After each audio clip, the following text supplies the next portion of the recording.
In my last two lectures, I tried to explain about the definition of the research and type of the research. What is the definition of research? According to WHO, research is a quest of knowledge through diligent search or investigation or experimentation aimed at discovery and interrelationship of new knowledge. There are the terms you must be aware about that. That is a quest of knowledge. The genesis of research starts with the quest of knowledge. But the quest of knowledge must not be in an easy way. Through diligent search, there must be a diligent search. As in Anuman Pramar it is said, Anumanam khalu tarko yuktapekshe. Whatsoever you are arguing, you must make in a logical way.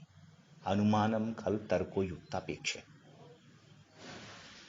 So diligent search, that should be through a diligent search or investigate from huge amount of the informations, huge amount of the things. You must investigate the material what is desirable for you, or experimentation where you do some yukti, and with relationship of that yukti you get some results. But what should be the aim? Aimed at discovery.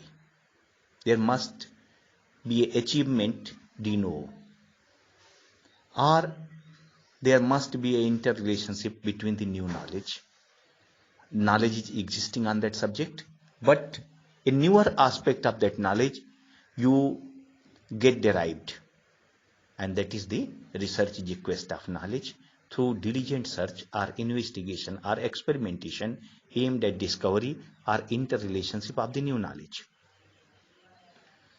It is very small but very compact definition, that search of organized knowledge. Research is a search of organized knowledge. Likewise, there are many definitions. And second thing, I explain you what is type of research. Previously I told you there is two type of research in every aspect, because it is and any classification is dependent on the criterion. When you change the criteria of the discussion, the domain will be changed. So my criteria and Professor B.K. Dwivedi sir indicated that research is basically of two types.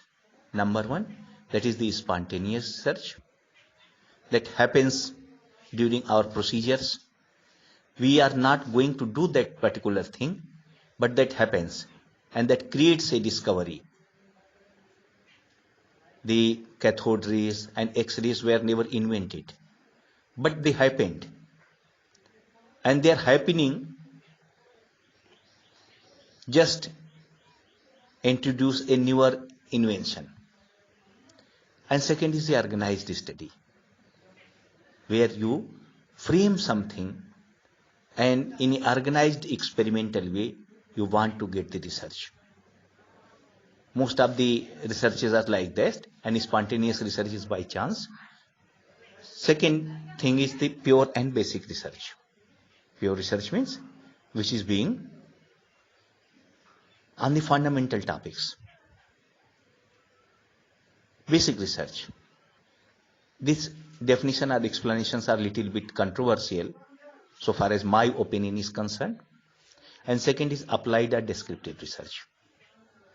The pure research is basically said as it is a scientific research aimed to improve the understanding or prediction of the natural or other phenomena. Just you have to improve your understanding or prediction. You are knowing something, but you are going to know it in a better or newer way. All the literary researches, or other type of the researches which are not the experimental have been kept in this group.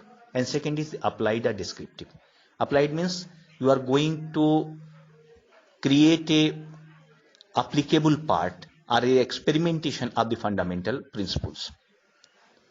And that experimental model is providing you some applied or descriptive research. This is also called the descriptive. I opined on that lecture that the pure or basic research is the research done on the pure or basic subjects, and applied or descriptive research is done on the applied subjects. This is not the procedure that decides the applied or pure, but this is the aim, this is the topic that decides it is pure or basic research. Today I am going to explain little bit. Some used to say the basic research is advances fundamental knowledge about the universe. They are the genesis of the ideas, theories, and many times experimentation on those theories leads them to be a principle or providing a basis for the applied research. They are the explanatory in nature. Pure or basic researches are basically explanatory in nature and mostly conducted without any practical end use. That is the end use in mind. We do something in logical way and we find the results without any practical experimentation. They are driven by, their terms mostly used by the gut instinct, by your inner instinct, by your interest, by your curiosity, or by your intention. Intentionally you want to know that particular thing, and that's why you are doing that research. There is a curiosity to know what is this is. What is the basic phenomena behind that? What was the reasons behind that this particular war was defeated by someone? What is the reason behind that this particular Kavi or Lekhak has written this thing? You are not going to do some experimentations, but your inner instinct is going to explore the things behind that. It is also called the exploratory research or fundamental research. Many researches are there, but the principles of the Ayurveda like the Panchmahadbhut, Tridosh, Prakriti, Agni, though they are the experimental entities, but they need a wide and very separate type of laboratory to prove. So till now they are the fundamental research. You may say many other principles of Ayurveda, they are practically seen, but they have been by their gut instinct. Samanyam cha vishesham cha gunani dravyani karma cha are due to the basic instinct. And second is the applied or descriptive research. Applied research is type of research which uses scientific theories to develop technologies and techniques to intervene and alter natural or other phenomena.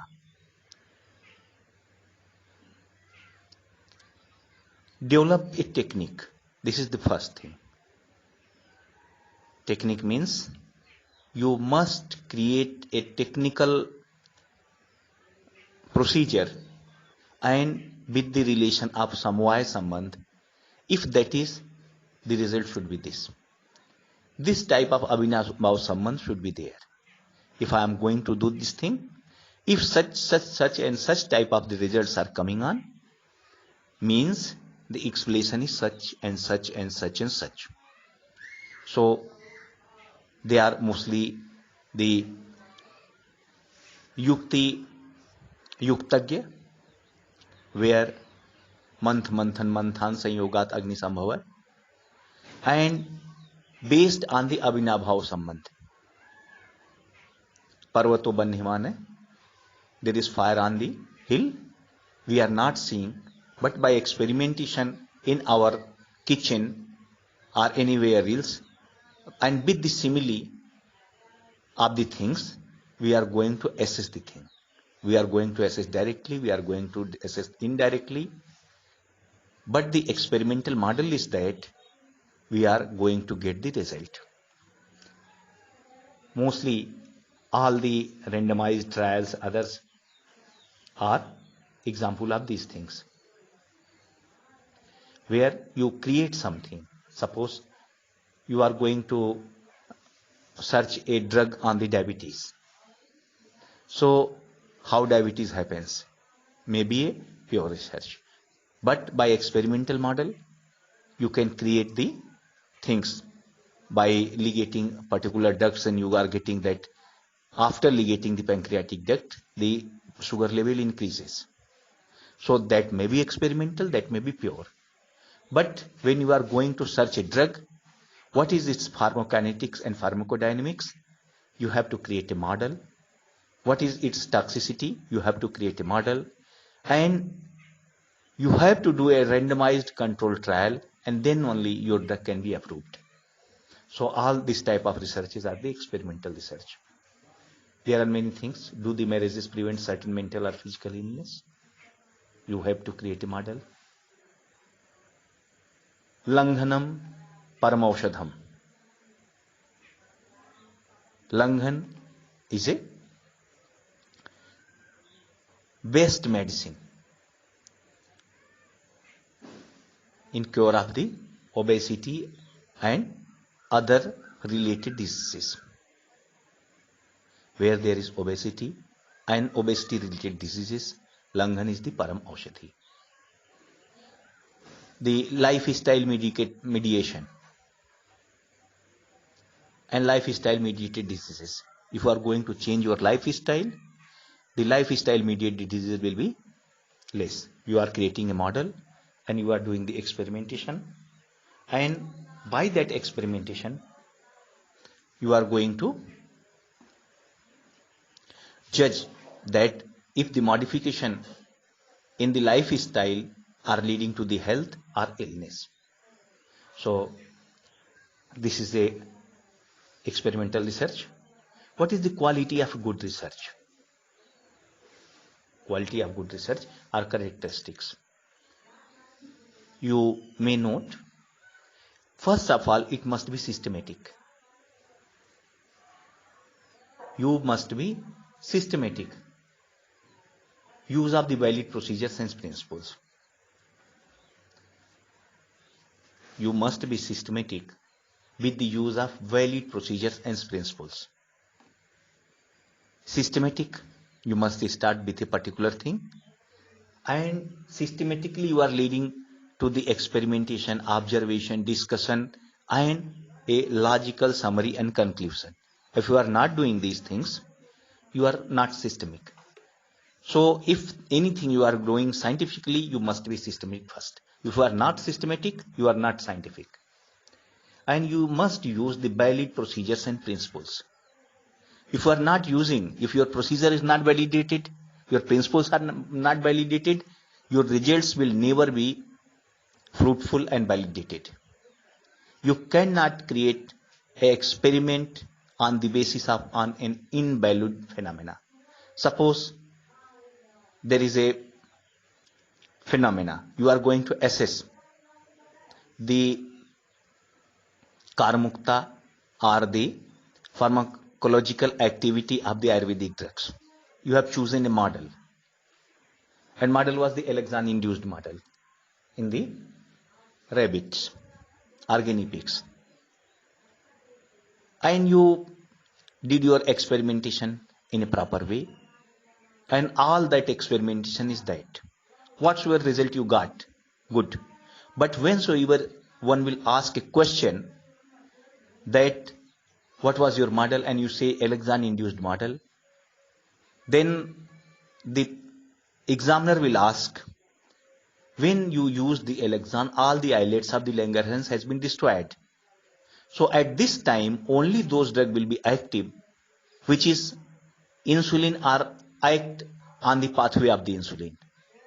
So you cannot assess a efficacy of Ayurvedic drug on a Alexan-induced model.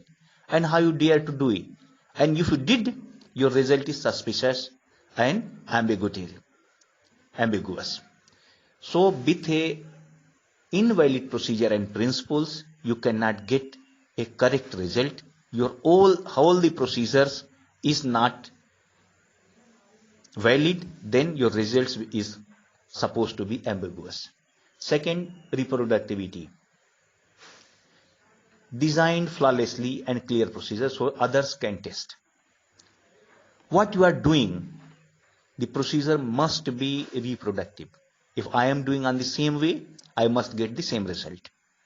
It doesn't mean you are getting result, and if another is doing, he must not get result. And that's why in the definition of the Siddhant, it is said, Siddhanto nam sah yah parikshakair bahuvidham pariksh. That is examined by the many examiners in many fold.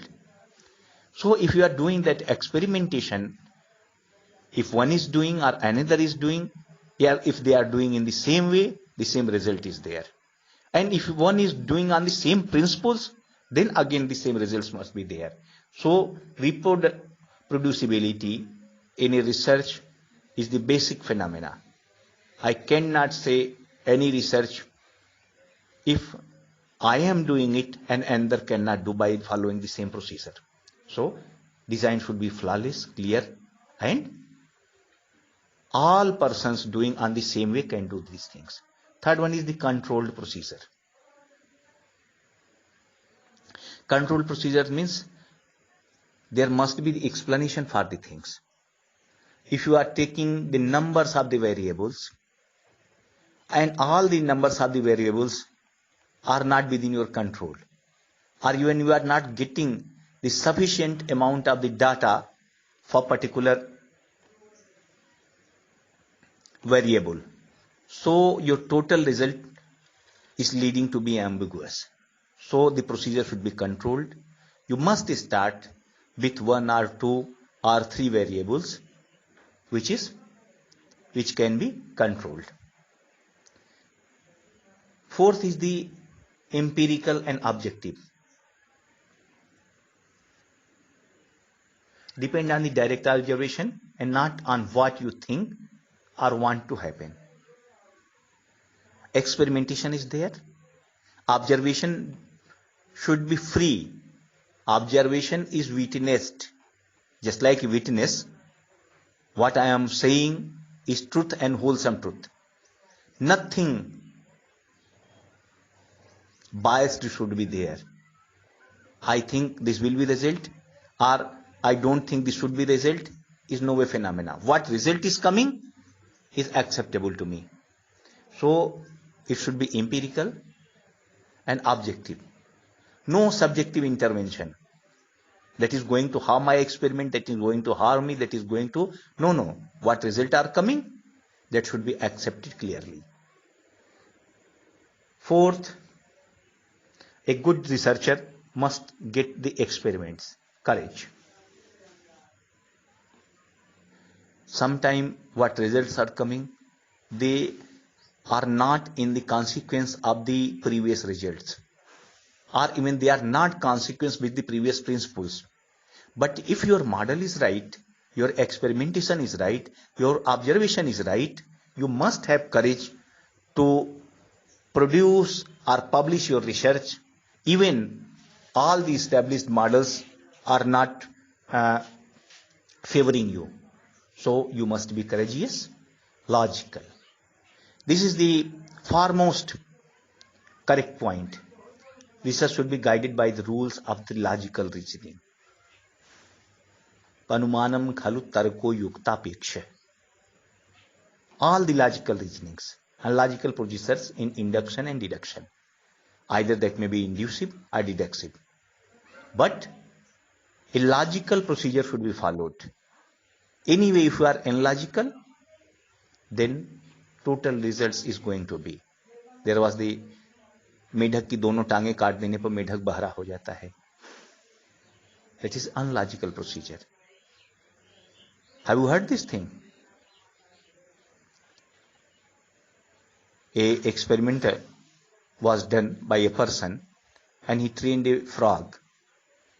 That frog jumped. Frog used to jump. One day he cut one leg of that frog and said, frog jump. With the one leg, frog jumped but not so high. On the third day or after that, he cut both the legs and said, frog jump. Frog was unable to jump because both legs were not there. So he deduced the result that after cutting the both legs of the frog, frog becomes deaf. मेढक की दोनों टांगे काट देने पर मेढक बहरा हो जाता है. The experiment was right, the observations were right, but the results in the context to the experimentation was wrong. So research should be guided by logical reasoning and logical procedures. Always in the induction or deduction. 7, patience. A researcher must have patience. Sometime when you are going in the process of research, you see that much time is not sufficient, that much instrumentations are not sufficient, and for getting a better result, you must get a bigger umbrella. But you must be patient and you get results, and after that you must try to enlarge it. Analytical and critical. Yes, the idea mining is the basis of research.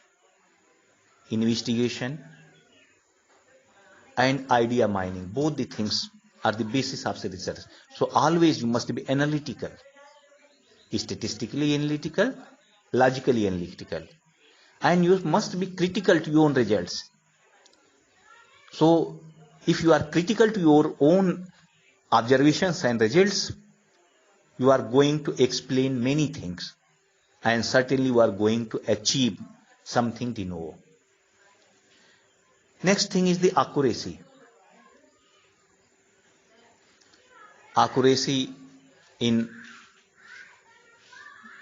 the selection of the research, accuracy in doing the research methodology, accuracy in observations, accuracy in statistical procedures, and accuracy in discussion. Many times we are not accurate and we change the results according to us. That is not good. We must choose the perfect methodology to conduct and careful thought through investigations. Originality. The research must be original. It is my basic opinion that when you are writing a paper, there must be at least one idea de novo. Then only I used to say it is paper. Otherwise, it is nothing. If you are collecting something, then even you must have at least one idea de novo. So, at least one idea de novo must be there. Originality is the basis of the research. If any research is not the original, it is not a research. It is reporting, it is something else, but it is not research. And reporting. Research should be carefully recorded and reported. It is the beauty that whatsoever you are doing your research, that should be systematically reproduced and published. If that is not systematically reproduced or published, the total labor behind that research is going to be destroyed. So systemic representation is a beauty of any research, and reporting should be carefully recorded and reported. So I tried to explain the characteristic of a good research. I think it is enough for today. Thank you very much.